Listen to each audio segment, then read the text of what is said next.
और लड़कियों को भी तुमने मोबाइल दे रखे।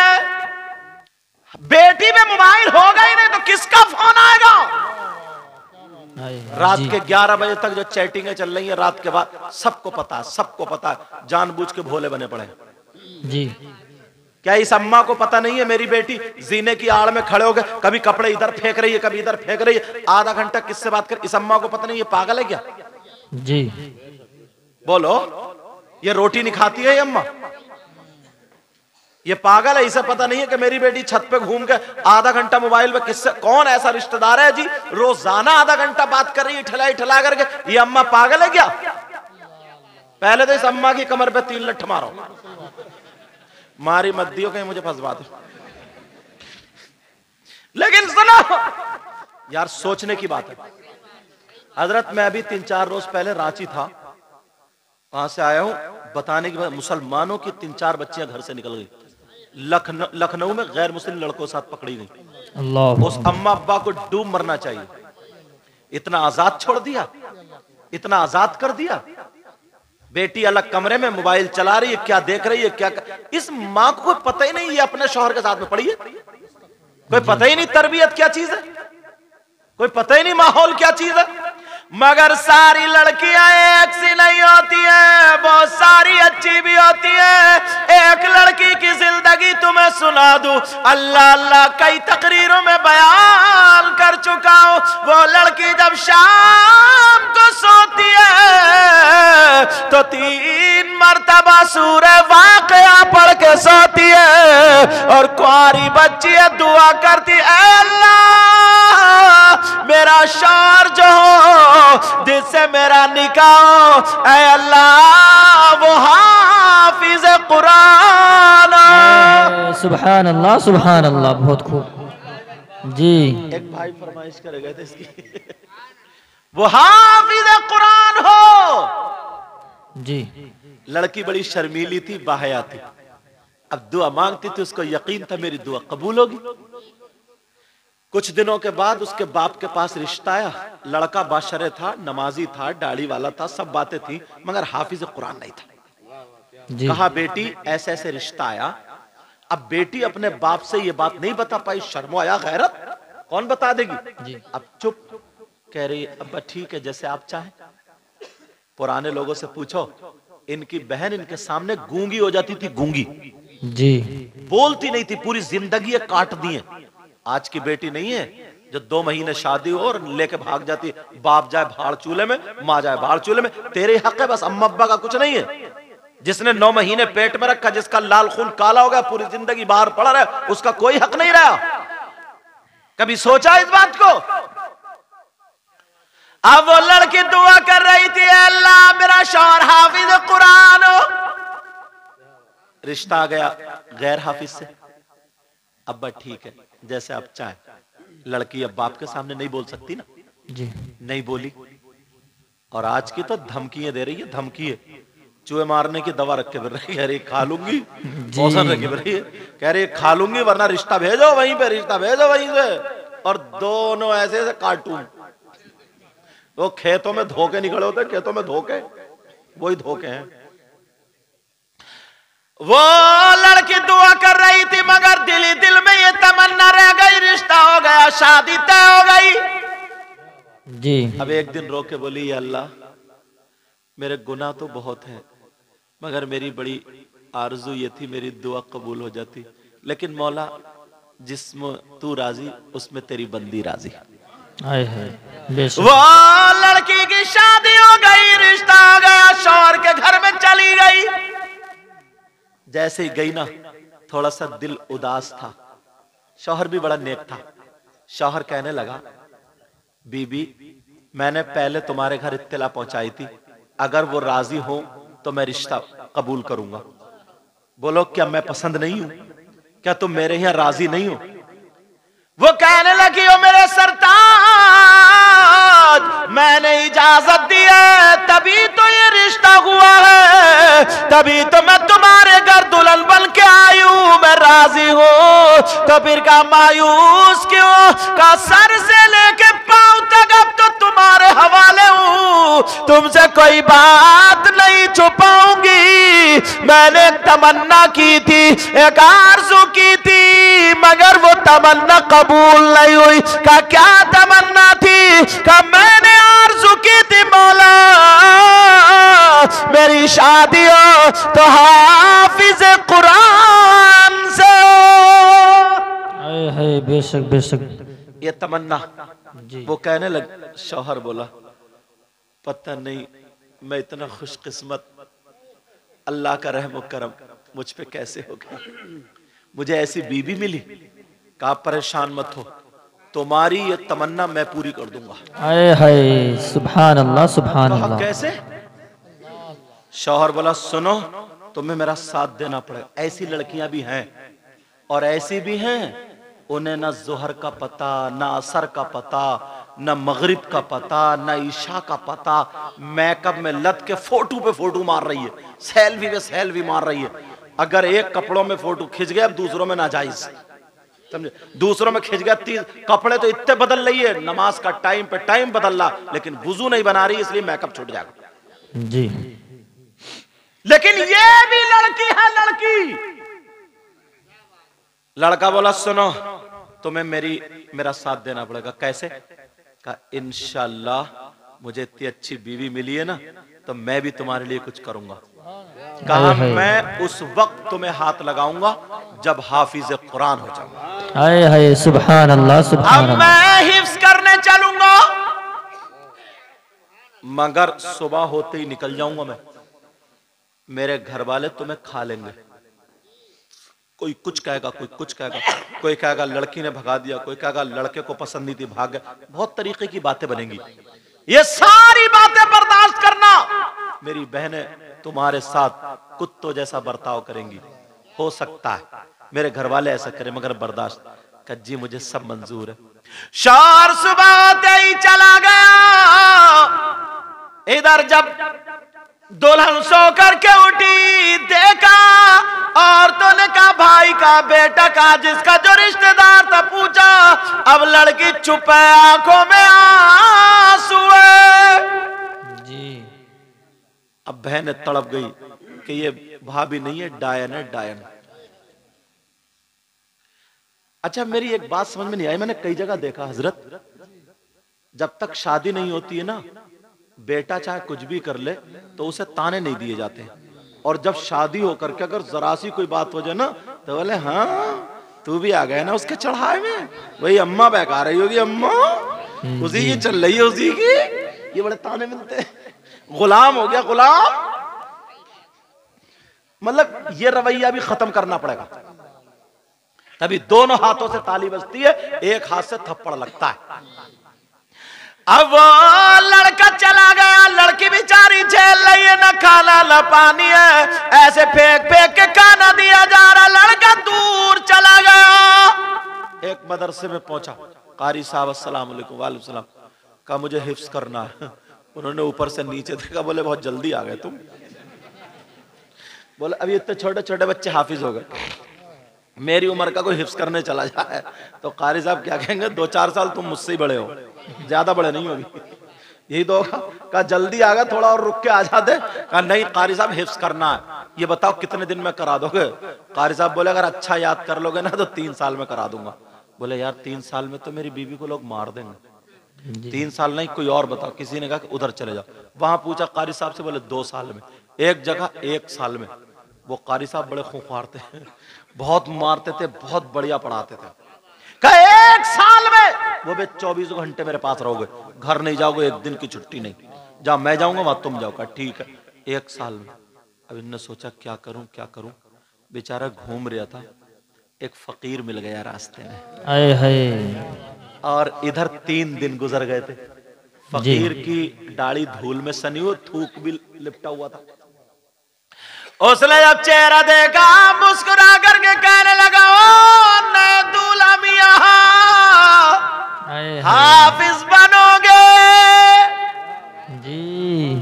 क्या बनोगे? हाफिज बने। इन्हें कैसे पता चला?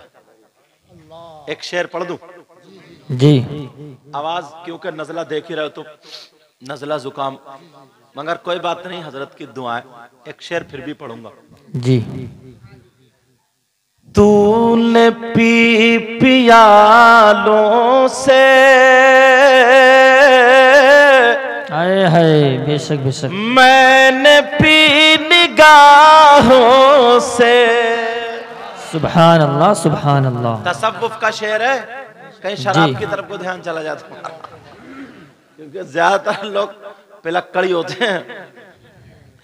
तूने पी पियालों से, मैंने पी निगाहों से।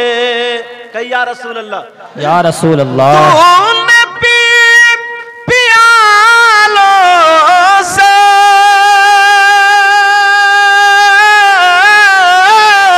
मैंने पी निगाहों से। फर्क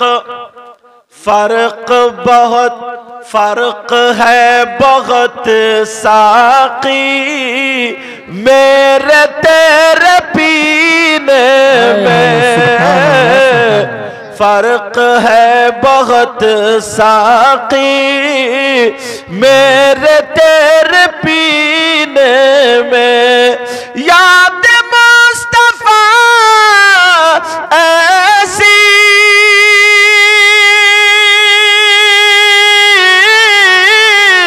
बस गई है सीने में, और जिस्म हो कहीं अपना, दिल तो है मदीने में। सुभान अल्लाह।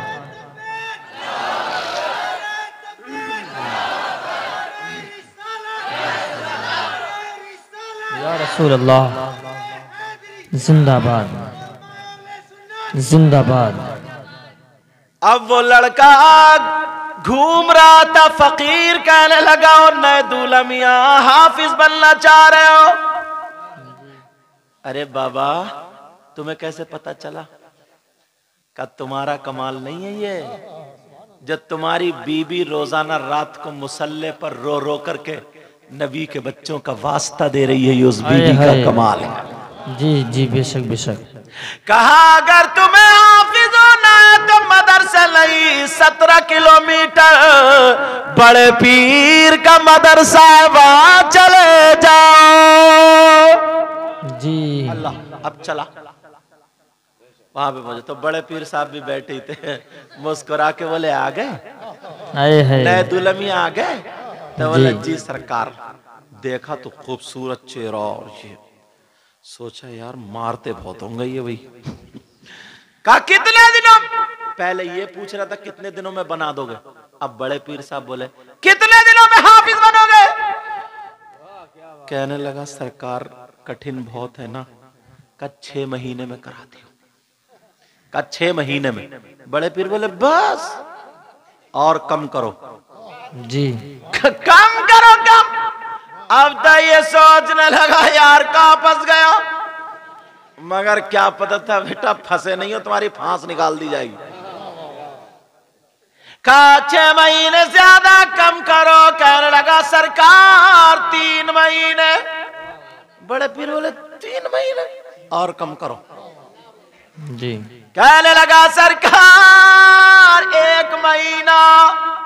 बड़े पीर बोले ज्यादा है। कहा सरकार याद तो मुझे करना है ना, 1 सिपारा। इन बच्चों से पूछो कैसे याद होता है, मुकर्रम भाई से पूछो कितनी मर्तबा पीटा होगा इन्होंने जी। इन बच्चों ने इनकी जमीन नहीं दबा ली है, इन बच्चों से कोई लड़ाई नहीं है। जब लोहे का कोई हथियार बनाया जाता ना तो उसको कूटा जाता, ठोका जाता, तब जाके हथियार बनता है जी। अब ये किसी भी मेहराब पे जाकर के खड़े होकर कुरान सुनाएंगे तो इनका दिल कितना खुश होगा जी। और एक हाफिज कुरान के बारे में बताया है, अगर उस पर आमिल भी हो कुरान पर तो बताया ऐसे उसके खानदान के 10 लोग जिन पे जहन्नम वाजिब हो चुका था, ऐसे 10 लोगों की शफाअत हाफिज कुरान का है। माशाअल्लाह जी, सुभान। ऐसे 10 लोगों को जन्नत में लेकर के जाएगा जी। ये हीरा बनाया इन्होंने मौलाना हाफिज कारी सैयद मुकर्रम मियां साहब। अब वो कहने लगा सरकार 1 महीने में, मगर कांपने लगा यार 1 पारा कैसे याद। बड़े पीर बोले और ज्यादा कम करो। का हुजूर ज्यादा है। सोचता होगा यार क्या करूं क्या, डरते डरते बोला हुजूर 15 दिन में। क्या बोला? 15 दिन। बड़े पीर बोले नहीं और ज्यादा कम करो।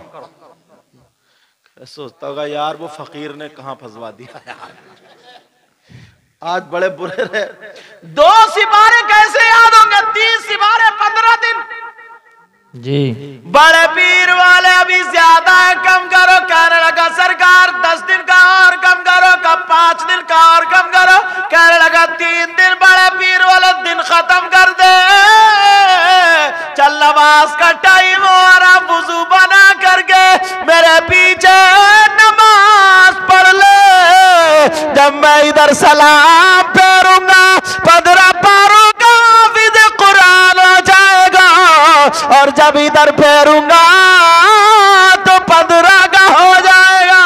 है सुभान अल्लाह सुभान अल्लाह सुभान अल्लाह। बहुत खूब। सोचा यार ये तो मजा आ गया। ऑफर चल रहा है ना, ऑफर जी। मैंने बताया था ना, वही बातें निकाल लूंगा जी। सोचा यार मजा आ गया भाई, ये तो जल्दी से वुजू ना। बोला सरकार बेटा मेरा चांद के टुकड़े, माँ को तो चांदी लगते हैं। अब वो इधर खड़ा हो गया 15 पार, इधर 15 पार हाफिज कुरान। कहा सरकार चलूं? सरकार चलूं? बीबी इंतजार देख रही होगी। सन ये जो मैंने किया ना ये तेरा कमाल नहीं है, ये तेरी बीबी ना कभी मेरे दादा का वास्ता दे रही थी, कभी मेरी दादी का वास्ता दे रही थी, कभी मेरे खानदान करबला वालों का वास्ता दे रही थी। अब्दुल कादिर जिलानी अगर चाहता रब की कुदरत से, उसकी दी हुई ताकत से, तो तुझे आते इशारा करके हाफिज कुरान बना देता, मगर अब पीछे नमाज इसलिए पढ़ी है कि तू जन्नती भी। आए है सुभान अल्लाह सुभान अल्लाह। एक वाकया मैंने पढ़ा था ना, ये जो गरीब नवाज है ना और बड़े पीर साहब, ये मामू भांजे लगते हैं रिश्ते में। कौन लगते हैं? सगे नहीं, मतलब खानदानी रिश्ते में कौन लगते हैं? मामू भांजे।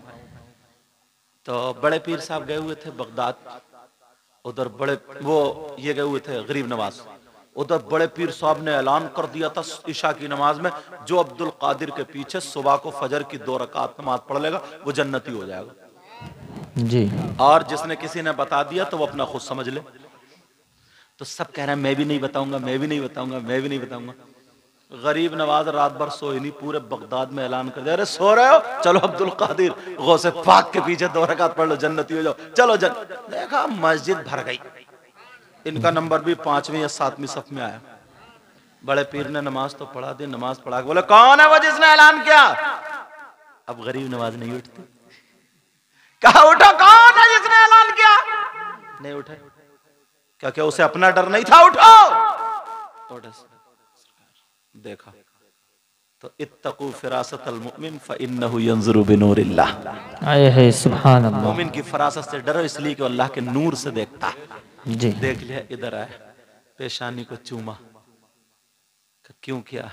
कहा हुजूर तुम्हें अपना खतरा नहीं था? कहा हुजूर मैं तो आपका दामन पकड़ के चला ही जाऊंगा, मगर मुझे नाना की इस गरीब उम्मत का बड़ा ख्याल था। आए है सुभान अल्लाह सुभान अल्लाह, इसलिए मैंने ऐलान कर दिया था। ये गौसे पाक है। जी। तो मेरे कहने का मतलब है लड़कियां बच्चियां ऐसी भी है, मोबाइल चलाना छोड़ दे, कुरान शरीफ पढ़ना शुरू कर दे, पर्दे में रहना शुरू कर दे। अब तो ना अगर कोई बच्ची आलिमा है या कोई बच्ची पढ़ रही है ना तो शादी में वो भी बुर्का ओढ़ के नहीं जाती है, और अगर जाएगी ना तो उसे इस नजर से देखते हैं जैसे, मतलब सारी लड़कियां उसे इस नजर से देखते कि मिसाल नहीं दी जा सकती कि ये कहां से आ गई कि ले इस दौर में भी बुर्का, बिया शादी में बुर्का, हाथों में दस्ताने अगर पहन ले तब तो ले इसकी हट गई, हट जी। इसकी चूल्हे ढीली है, खत्म। मगर याद रखे जानबूझकर ऐसी महफिलों में और पहन के जाया करे ताकि बता दे पर्दे में रहना सैयदा फातिमा को पसंद था और बेपर्दा रहना बंबई की कंजरियों को पसंद था। हमें फातिमा मुबारक हो, तुम्हें कंजर जी। पर्दे में जो रहता है वो कीमती चीज होती है। कितनी किताबें होती हैं, कितनी बुक्स, 1000 2000 10,000 सारी, मगर किसी पे गिलाफ पर्दा नहीं होता। जो कुरान मुकद्दस होता है उस पे गिलाफ और पर्दा होता है। सुभान अल्लाह। पर्दे वाले की अहमियत अलग है। करोड़ों, कई करोड़ के मकान